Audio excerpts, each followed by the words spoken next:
I pulled up the family group chat on my phone and typed out a short message. My surgery's on the 12th. Just need someone to drive me home. That was it. No extra fluff, no over-explaining.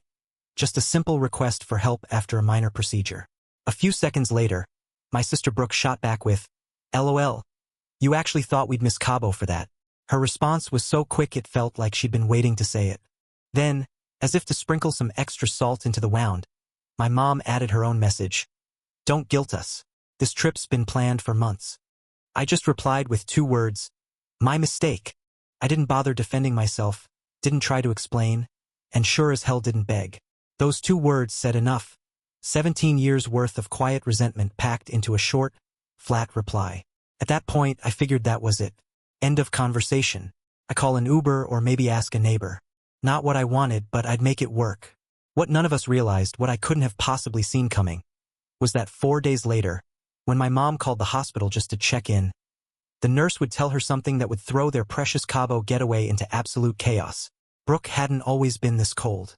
When I was 8, she used to braid my hair and call me her favorite little genius. Back then, before the Cabo vacations and the lifestyle influencer phase, we were close, or at least I thought we were. Somewhere between her finishing college and getting a taste for Instagram clout, I stopped being her sister and became something else. Her backup plan, her unpaid helper, her personal safety net, and, more times than I care to admit, her free bank. It all started small. One time she forgot her credit card at brunch, so I paid the bill. Then she double-booked her eyelash appointment and asked me to pick up her dog. Things like that just kept coming. And for some reason, I always said yes. Mom wasn't much better. She'd call me the practical one, which I eventually figured out was just code for the one we can pile our problems on without feeling bad about it. When Dad passed away, I was 23. His life insurance was split evenly between me and Brooke. But when Mom cried and told me she couldn't keep up with the mortgage, I handed her my half. Brooke didn't answer my calls for 2 weeks, and when she finally did, she was calling from Mexico. Her words? "Ugh, you should have told me sooner. I already bought this retreat package. That year I worked double shifts to make my rent. Nobody noticed. By the time I hit 31, I was living with 2 herniated discs, an empty savings account, and an ulcer that landed me in the ER, the result of skipping too many meals while juggling rent, medications, and still somehow helping them out.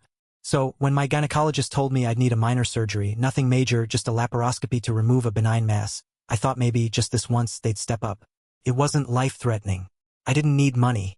I only needed a ride home and someone to hang around for a couple of hours afterward, just in case the anesthesia hit me harder than expected. I didn't want to ask my friends. I'd been too embarrassed to admit how rough things had gotten.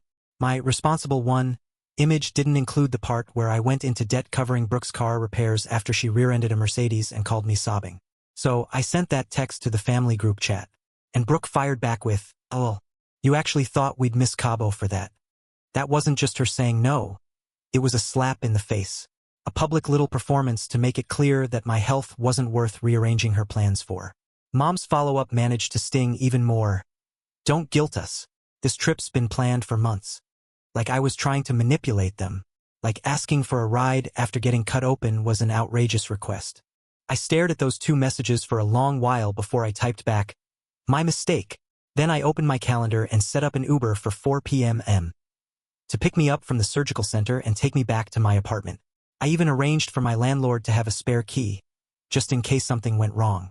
I've always been the one to prepare for every possible scenario. And guess who taught me that habit? The day of the surgery arrived, and everything went as planned.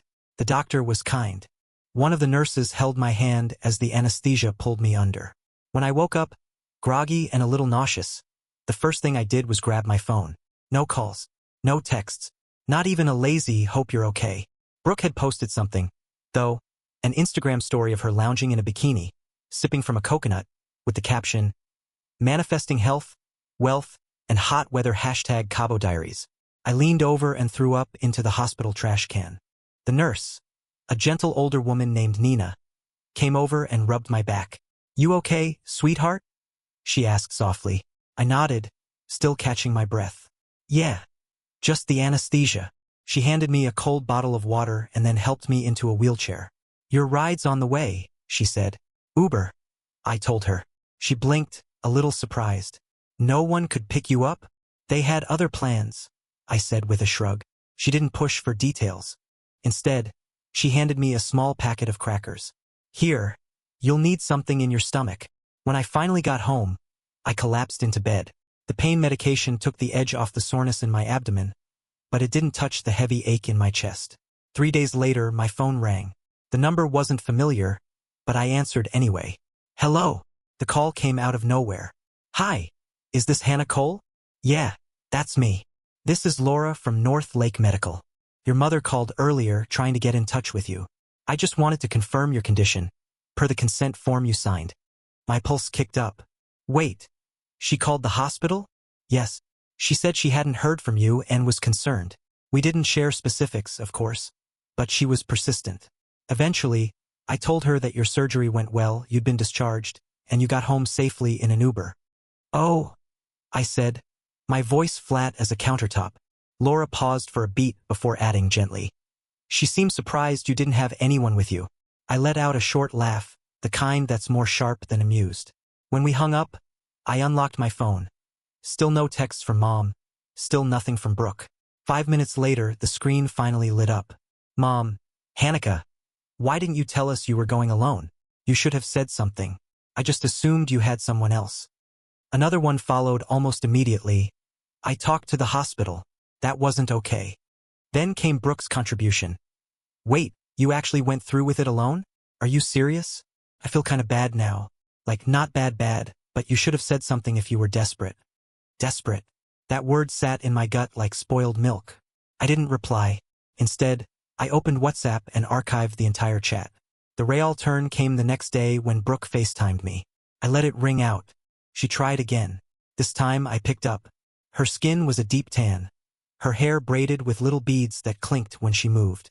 But her eyes had that tightness, the kind people get when they're bracing for impact.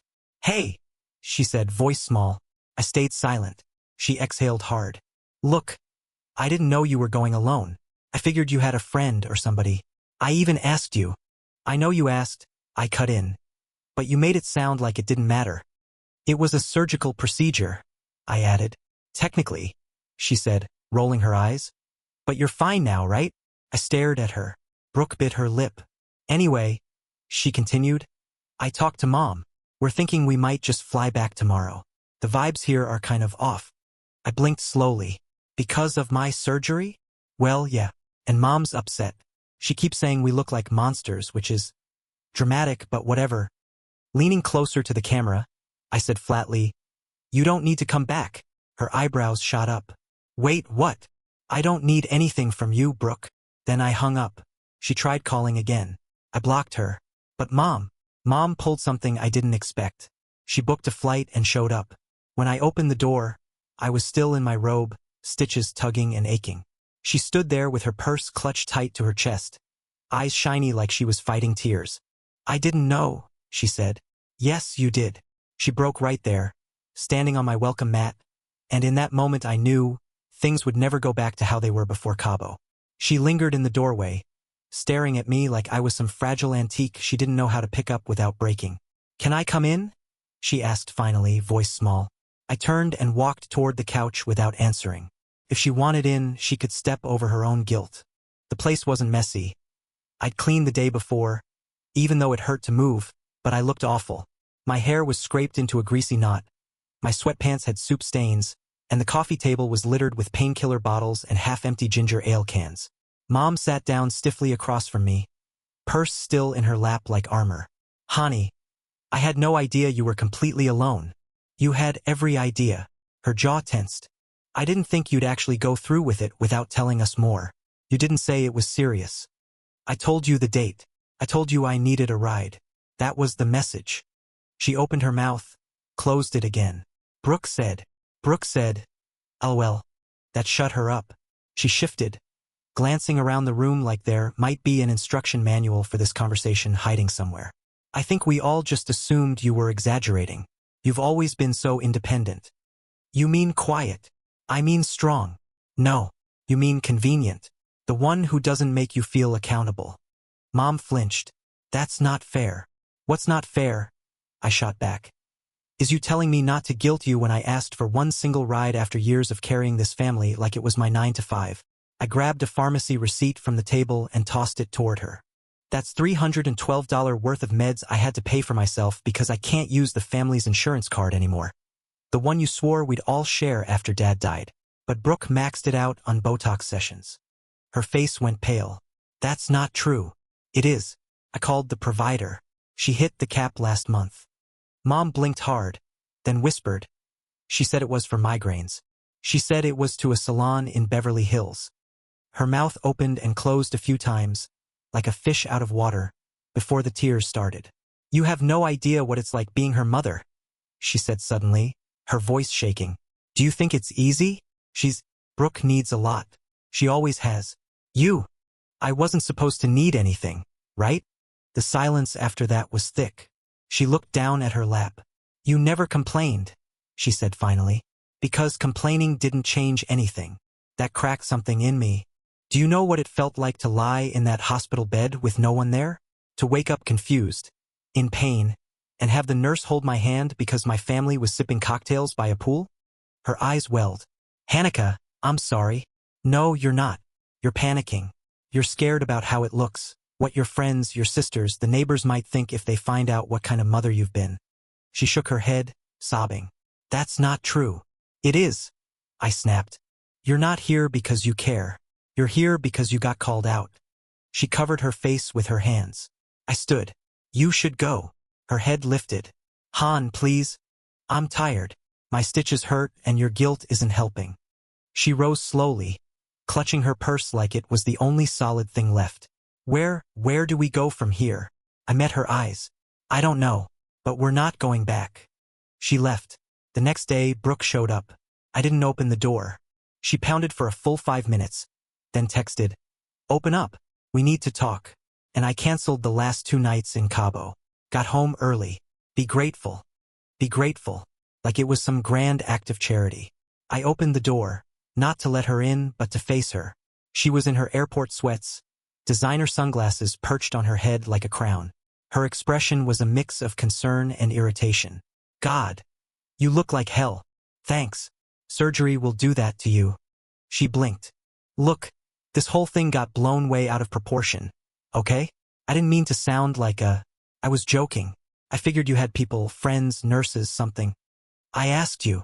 Brooke let out this heavy, dramatic sigh, like I was the one making a big deal out of nothing. Han, you know that trip was important. It was free part of a brand deal. I had to put up content. I was lying in a hospital bed. And I already said I was sorry. What more do you want from me? I just stared at her. This woman who shared my blood but had none of my heart. I want you to be honest. I want you to say you never actually planned to be there for me. She cocked her head, totally unfazed. I didn't think I needed to. And that was it. That was the truth laid bare. Brooke never believed she owed me anything. Not a ride, not a call, not even a passing thought in her perfectly polished life. You're right, I said, my voice low. You didn't. And I don't owe you anything anymore, either. Her face twisted up. What's that supposed to mean? I lifted my phone so she could see it. It means I reached out to your sponsor and told them exactly what happened. Her skin went pale. I told them the truth, that you made fun of your sister's surgery and used their wellness trip as an excuse to skip out on a family medical emergency. I even sent screenshots. Her voice shot up. You didn't. They pulled the campaign. Brooke stumbled back like I'd smacked her. You cost me 10 grand. You cost me 10 years. She opened her mouth, but I shut the door in her face. This time it stayed shut.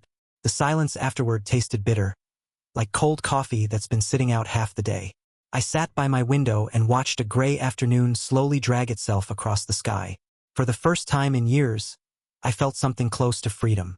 Brooke didn't message again. Her Instagram went dark. That last post of her floating in a pool with the caption #grateful vanished the day after I emailed her sponsor. I didn't bother checking if she ever got her $10,000 back. I honestly didn't care. A few days later, the clinic sent me a short, boring letter, but one that mattered.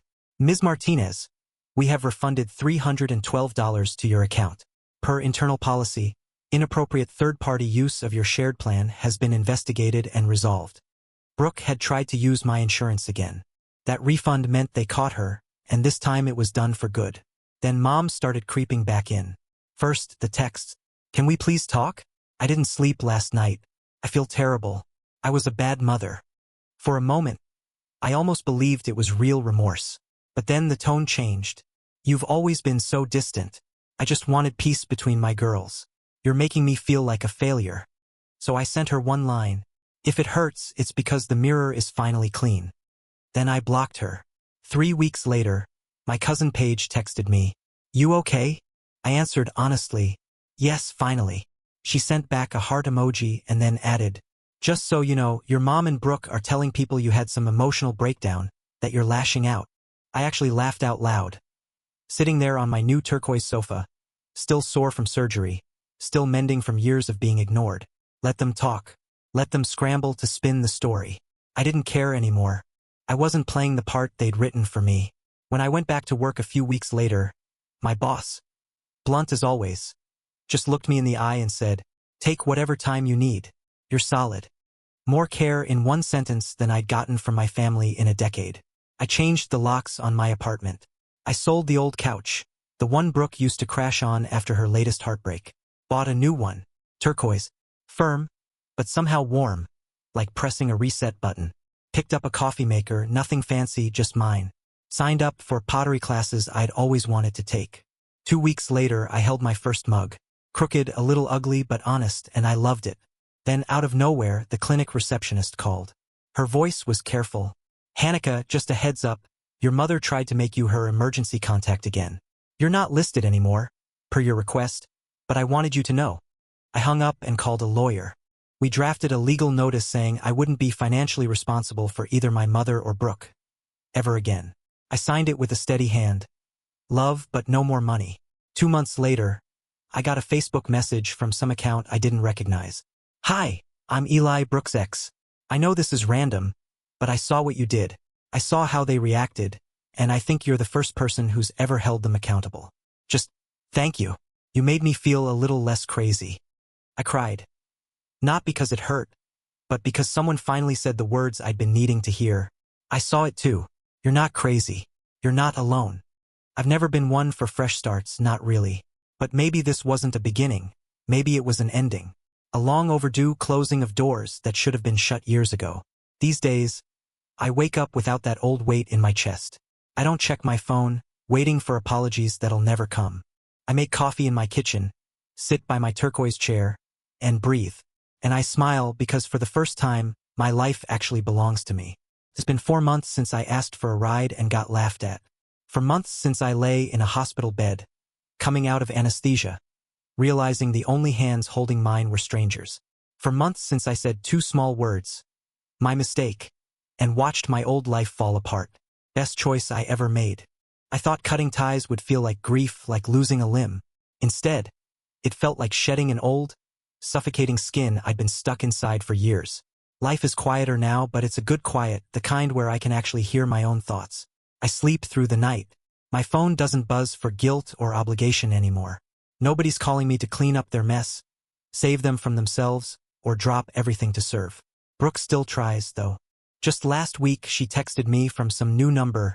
You ruined my career. Happy now? I looked at it and smiled. Yeah, I was happy. I've started writing again. Just for me. Journals full of truths I never spoke out loud. I wasn't the helper. I was the scapegoat. Being needed isn't the same as being loved. Forgiveness without accountability just means the harm will happen again. Ugly truths, but necessary ones. I've been fixing up my place, too. Every corner that used to carry the weight of sacrifice now holds pieces of me. Plants I might forget to water. Art I bought just because it made me laugh. That lopsided pottery mug that somehow became my favorite. It reminds me imperfection can still hold warmth. Last week at the farmer's market, I ran into Tara, a friend from high school. She asked how my family was doing, and I told her, they're right where they belong, far away. She blinked, then smiled like she understood more than she let on.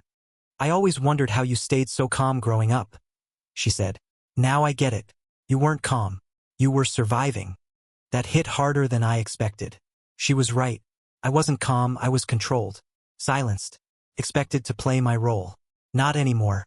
So if you're reading this and your family's idea of love is guilt and sacrifice, if they call you selfish for asking for help or saying no, if they've ever made you wonder whether you're the problem just because they keep treating you like one, you're not. You're not broken. You're not dramatic. You're not cruel. You're done. And done is powerful. Done doesn't mean bitter. It means reborn. The last message I ever sent to my family was simple. I hope someday you realize what you lost. But even if you don't, I haven't lost myself. Not anymore. For the first time in my life, I meant it. The ride I needed never showed up. But I still made it home all on my own.